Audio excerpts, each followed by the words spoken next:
about talking about the causes of disease. We are talking about causes of health. What makes you healthy, what makes you happy is the very purpose of human life. And if we as Ayurvedic doctors, physicians, and Vaidyas are not able to impart this education to our patients and not live our own life that way, then we are missing the bus somewhere. And we can hope that our teachers should be the role model, we should be able to see this or that. The world has become so small. With a click of a mouse, you can read anything and everything that is available. You need to inspire yourself, and you need to be connecting this, because now this is all about wellness. This is all about wholeness. The word holy, health, healing, holy is all connected. And it's a scary statistics, not only in US, but in this country also. About 67 to 70% of people are overweight, 33% of them are obese. Terrible, 30% of all the kids in the United States are overweight and obese itself. Every other person over 40 years of age is suffering from diabetes, not only in this country, around the world. Can you imagine? Every other person. And if at all this is not a great opportunity for Ayurveda, the time is perfect. This is a perfect timing, because we have much, much better solutions for this crisis than anyone else anywhere around the world. Because we really understand the core basis of everything else. And I think being overweight, having diabetes is directly linked with depression, mental, cardiometabolic disorders. And there's an interesting link that I was talking about Vedic counseling and psycho-emotional counseling, because if you're unhappy, and because you are unhappy, you reach out to food that are not good for you. And since you eat those kind of food, that constantly makes you unhappy and depressed and anxious. So you need to break this jinx with proper education. If you look at the scenario of the mental health, it's terrible, even in the United States. And I think we have enough data to talk about in that country. We don't have enough data to talk about in this country. But if you look at some of these things, half of all chronic mental illness begins by the age of 14. 78 to 80 million people suffer from diagnosable mental diseases itself. Suicide is the 10th leading cause of death in US. Third leading cause of death between people aged 10 and 24. Young people who should be looking forward to life kill themselves. Second leading cause of death between age 15 and 24. They don't die by motor vehicle accident or any terrible disease, but they kill themselves. It's the second leading cause of psycho-emotional unhappiness. And as Ayurvedic practitioners, we are not practicing Ayurvedic psychiatry. That's a complete different ballgame. I'm talking about psycho-emotional healing and counseling, which is totally based upon the understanding and the purpose of human life. Why are we here? What we need? How we need to guide ourselves? How do we need to uplift ourselves? More than 90% of kids who die by suicide have a diagnosable mental health condition. In the United States, 20 to 25 veterans, those who served the country in Army, Navy, kill themselves by suicide every day. And that's the richest country in the world. You're talking about people being unhappy, and managing their stresses effectively is, I think, the very basis of Ayurvedic medicine. And I think we need to learn the tools. We need to learn the tool. Unfortunately, there's nothing like this in our standard Ayurvedic curriculum that we study in Ayurvedic schools. We need to really add few things in talking about good, bad, healthy, positive, unhealthy emotions, developing techniques, because they have created a fancy word. When you talk about nonviolent communication, it's nothing based upon ahimsa.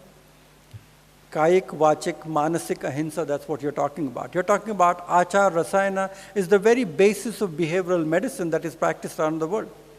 They have a new branch of medicine which is called as neuroendocrino-psychoimmunology. It's a literal new branch of medicine which is called as neuroendocrino-psychoimmunology, which is talking about your thoughts affecting your endocrine system, your immune system. They are all constantly interacting with each other. Just one and the same thing. Your enteric nervous system, your immune system, your central nervous system, they are just circulating emotional nervous system. And I think the science is on our side now. We know exactly what's going on, and we know exactly what to do with these people. So I think we need to probably look at these current statistics. This is one thing which I will tell you. Start looking at the Gallup polls, start looking at the current medical statistics, start looking at the current latest research that is coming out. It's not that difficult. It's very, very easy to look at the new scientific headlines that are coming out, look at what you have studied, what is good in Ayurveda, and how can you literally inspire and motivate people. And this is a great thing. About 70% of all causes of mortality is because of lifestyle diseases. And Ayurveda, we talk about science of life, but it is how you style your life is what science of life is all about. And we should be teaching, learning, educating people about asking. And this is an interesting thing that I often do with my patients. And it's an interesting take, and you can answer yourself. Only 8% of Americans say yes to all of this. It's terrible. So if you are going to correct someone's lifestyle, I think that's what Ayurveda is all about. Is that right? We all study in the first year medical school in Ayurveda, we talk about hita, hitam, sukham, dukkham, hitayu and ahitayu. We learn these things, but we literally don't compare what is hitayu and what is ahitayu. What is beneficial and what is non-beneficial. What is going to promote longevity and what is going to shorten our life. So going back to the very basic foundational understanding that Ayurveda is a lifestyle medicine, and I was joking with Dr. Patwardhan that if I have new Ayurvedic practitioners that are coming out and I tell them that you're not allowed to give any herb, food or spices or anything to anyone, no prescription of any herb or herbal formulation, and you're not allowed to do any therapy, no basti, no therapy of treatment of any kind. Those are the two things you're not allowed to do, and then you do practice Ayurveda. What are you going to do? Just going to practice lifestyle medicine, is that right? You're going to practice personalized medicine. It's an area that we really don't use a whole lot in our clinical practice itself. But going back to American College of Lifestyle Medicine, they are talking about the crux of the issue is how to solve this problem where our doctors don't have time to talk to patients. And as Ayurvedic practitioners, we are going to be able to fill this void. So just because of the pressure in the United States, they are going to open up more and more Ayurvedic healing practitioners to be practicing what is called as lifestyle medicine and what is called as personalized medicine. So when I wrote Hot Belly Diet, one of the research that showed me that about 70 to 90% of all chronic diseases are coming from poor lifestyle. We used to blame it on our genes. So my father has diabetes, my father has high blood pressure, they had heart disease, and that's why I should be having that. It's very little, less than 5 to 10% comes from genetics. Our genes are like loaded revolvers or loaded guns. It's the lifestyle which pulls the trigger. And we really don't know how to manage that. So we need to really go back to understand that Ayurveda is the original lifestyle medicine. And we should be probably putting billboards about what Ayurveda can do in terms of lifestyle medicine. We all know your body is a process, it's not a frozen structure. We need to change our relationship with time, because that's exactly what this book is all about. Change your schedule, change your life. It's a maddening pace of life. I have worked with some eminent Nobel laureates, including Elizabeth Blackburn, who was awarded Nobel Prize for discovering telomeres. And just with 7 days of Ayurvedic treatment, it was a research that was concluded recently and will be published very soon. We had 7 days people doing yoga in the morning, in the evening. They were doing 20 minutes of meditation in the morning and evening. Were eating a soupy khichdi twice a day with some fresh green vegetables. Were able to receive 2 Ayurvedic treatments each day, 7 days, and we were able to lengthen their telomeres by 43%. If this was a drug, it will be $1 billion drug. Just 7 days, you can lengthen your telomeres by 43%. So when we talk about Kaya Kalpa, it's not a poetic thing. Kaya Kalpa is literally what is happening here. We actually could not publish that word in scientific journal that came out in Nature, so we had to use a fancy word called SBTI, which is called a Self-Directed Biological Transformation Initiative. That's what it's all about, but they accepted that and it's published in Nature now, which is one of the most respected scientific journals. So I think your genes are not deterministic. You can turn on your genes and turn off your genes the way you live your life. It's all about epigenetics. Is that right? And Ayurveda is a science of epigenetics. It is the science of epigenetics. When you talk about a Pitta person or a Vata person or a Kapha person going through various different kind of stresses, if a Kapha person is doing a sedentary job, a sitting desk job, a Vata person is doing a lot of traveling, a lot of talking, various things that you do, the job you do, the place you live, the marriages that you have, the challenges that you have in your life, it's all affecting your genes at that level. And you should be in a position to counsel people to help them heal, to help them literally change how they should be looking at something. You can't change the problems, but you can always change their outlook to look at those problems. And whether you become capable, and I tell you, as you start sharing this with other people, you will change yourself.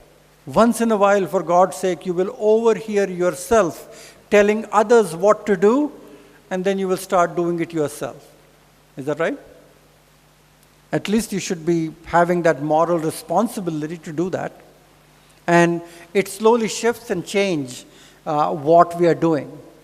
So what we are looking at, and this is, I gave a talk recently at Harvard Medical School about carcinogenic lifestyle. And when we looked at carcinogenic lifestyle, these were the factors that everybody looked at. What is this? It's the environment where you live, toxic chemical exposure, all the additives, preservatives, chemicals, synthetic colors added to the food, stress, negative emotions, poor diet, lack of exercise, drugs, alcohol, physical, mental, emotional trauma, radiation. It doesn't stay out there. It slowly makes its way in your body. It goes inside.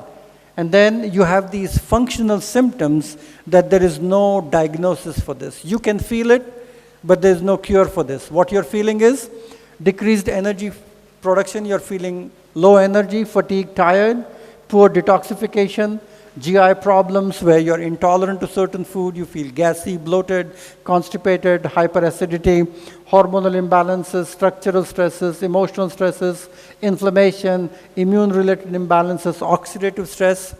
You're having all of these things which there is no ICD code for this. There's no diagnosis for that. You're feeling this, you're in the gray zone, and very soon it's going to make its way in at a cellular level where everything goes in, and slowly it's going to start affecting your DNA to the core level. And this is going to create what we call it as a genomic instability, which is going to turn on the unhealthy genes. And this genomic instability is going to give rise to inflammation as a preclinical symptom, which is a massive, massive epidemic that we have right now. It's the backdrop of every chronic disease, you name it, is because of inflammation. And we are not talking about acute inflammation. We are talking about chronic inflammation, and the chronic diseases are happening. So this is from Duke Medical School, and they have developed a template where they look at the organs and the organ systems, heart, brain, lung, liver, kidneys, and they look at those symptoms which are visible, but the reason for those symptoms which are visible is all happening because of this, which is at the root cause of everything, which is micro and macro nutrition, either good or bad, good quality food, air, and water, physical activity, structural balance, sleep, restoration, environmental protection, energy system balance, spiritual and social balance, emotional and mental balance. If you're doing these things, water the roots and enjoy the fruits. So it's an everyday practice. No matter what disease you're talking about, you have to go back and start doing these things. And there's no reason to send people to labs or do any kind of biochemical testing or scanning or anything, just one symptom that you should be looking at, which is called as midsection spread. It's abdominal adiposity. If you're having that spare extra tire up there, you can easily diagnose all of these things. This is a total predictor of cardiovascular disease, cancer, diabetes, sleep apnea, inflammatory arthritis, chronic GI diseases, low back pain, asthma, infertility, erectile dysfunction. Means we talk about ojas, vitality, shukra, and very soon we realize that poor sexual function is more predictive of heart disease than actually high cholesterol and various factors. So we need to go back to this basic understanding of how Ayurveda fixes all of this and create what I call it as new age Ayurveda, which is called as lifestyle medicine. It's totally based upon redesigning and re-understanding the template that we already know. Because 80% of all the chronic disease can not only be prevented, but reversed. I work closely with Dean Ornish, who is a very eminent cardiologist in the United States. And he has published numerous research papers on reversal of heart diseases. So we took a bunch of patients who were told to get a bypass because their arteries were completely clogged, double, triple, quadruple arteries blockages, and they were about to go into bypass surgeries. And we took those patients and we put them onto a program for 3 months. And that program for 3 months was based on 4 pillars. Number 1 was an Ayurvedic plant-based diet, no meat, but a totally vegetarian plant-based diet. Physical movement, yoga, and some cardiovascular exercise and pranayama. Mental and emotional healing, where we have to have them sit in a group and talk to each other for psycho-emotional healing. And we redid the scanning and testing and angiographies in 3 months later, and we were able to reverse the need for coronary angioplasties. And this program is now covered by Medicare for all the people. If you are willing to reverse your heart disease, and we should be putting billboards about this in this country, because Ayurveda can reverse the heart disease, and you can document it.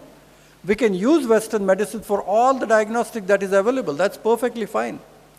But if we create a template, instead of inciting fear in people and create something, if they're willing to change, it's very positive, it's very powerful.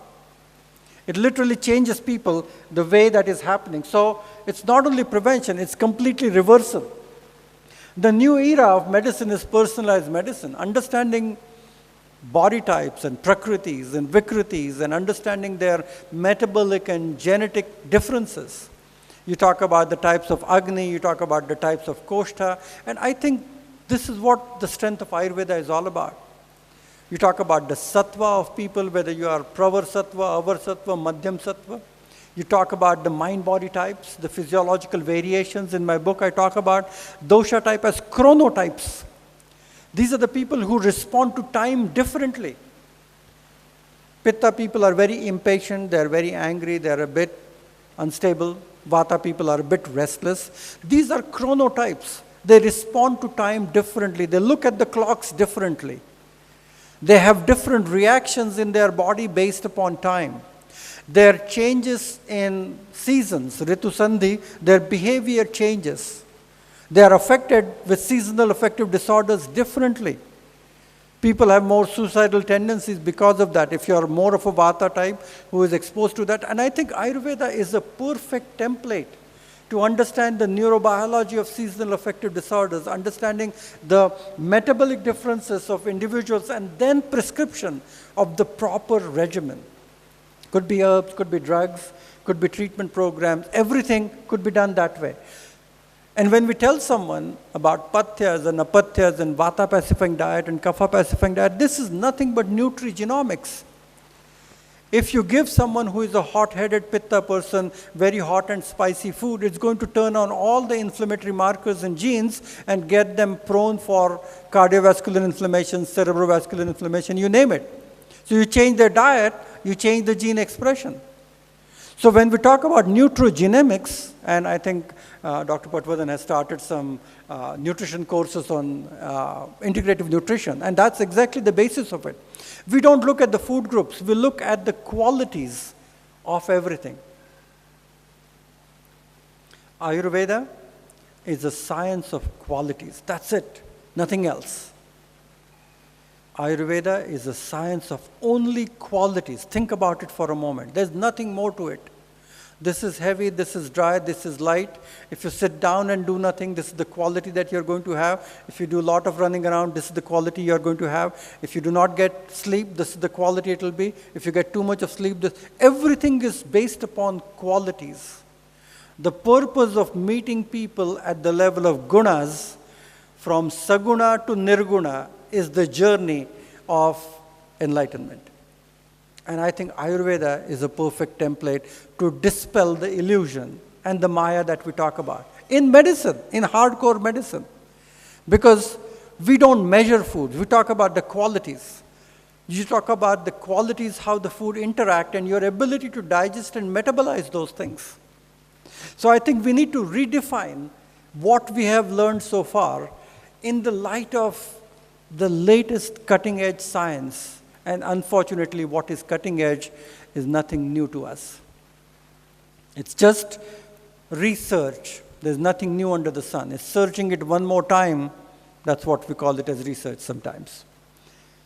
And the very basis of this book, change your schedule, change your life, means we talk about this, isn't it? Kalaya tasmai namah. It's phenomenal. That from an Ayurvedic perspective, you talk about Nitya Kala, Anitya Kala, you talk about Bhaishajya Kala, you talk about Dinacharya, Ritucharya, Rajocharya, Rajokala. Everything is based upon the factors of time. The times of Vata, Pitta, Kapha, the times of Vata time, Pitta time, Kapha time, after digestion. The first hour, the times of Vipaka and everything that we talk about is totally scientific. We use these terms Mahakala because it's an illusion. Time is an illusion. It's a space, time is a total illusion.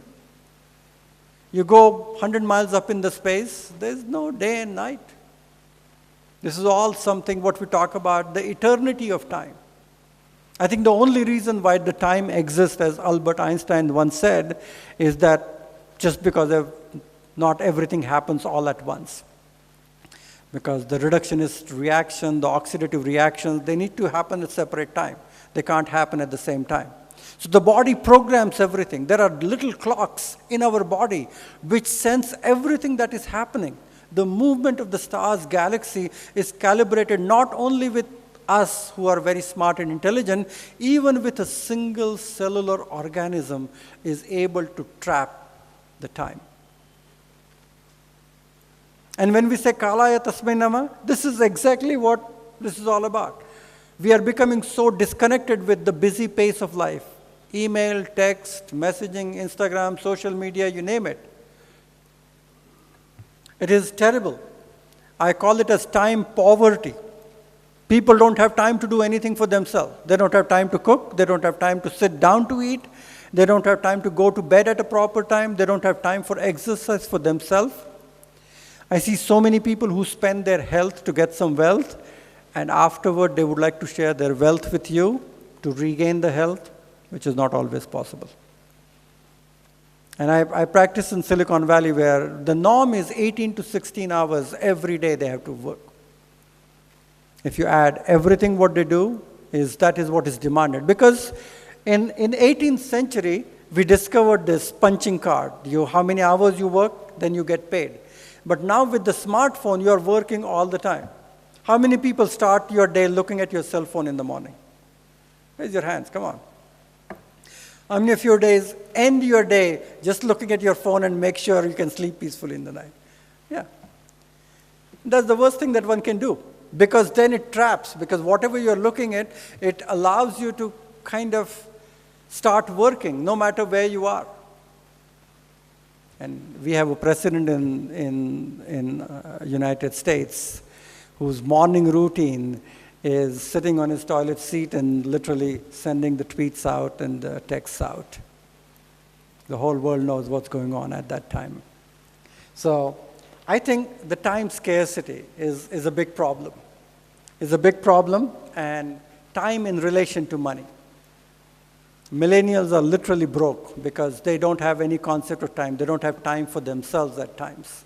And we're becoming stingy. So drive-through, fast food places, all of these concepts are all time-related concepts. You're becoming stingy with time to maximize money. People don't take vacations because they can put that to work. If time is money, everybody's broke. We are literally absorbing this American culture of busyness because you're working, many of you are working, especially in the IT industry, with their times, on their time clock.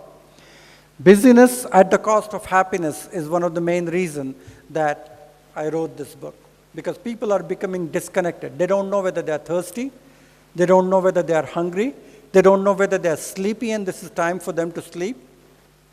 Many of the simple bodily functions, even having a bowel movements or suppressing their urges, urination, natural vagus is constantly being suppressed all the time.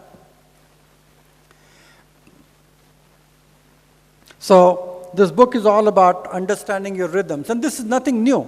When I started scanning the research that was coming out about circadian timings and rhythms, about how the body tells time, it was an old school of thought where right behind your optic nerve in hypothalamus, there's a little area which is called as Suprachiasmatic Nucleus, which is the size of a grain of rice. It's very, very tiny. And that is which senses the time. When the light falls on the retina, then it knows that this is light, and now it starts sending messages to the body to change the biochemistry, do the secretions, and that's how it tells the various timers in the body itself. But now what we are learning, painfully enough, is the clock genes can literally track time. And there are these groups of genes that we're talking about, PER1, PER2, period genes, and timeless genes. And these are the ones which are in sync. It's like an orchestra that is happening everywhere.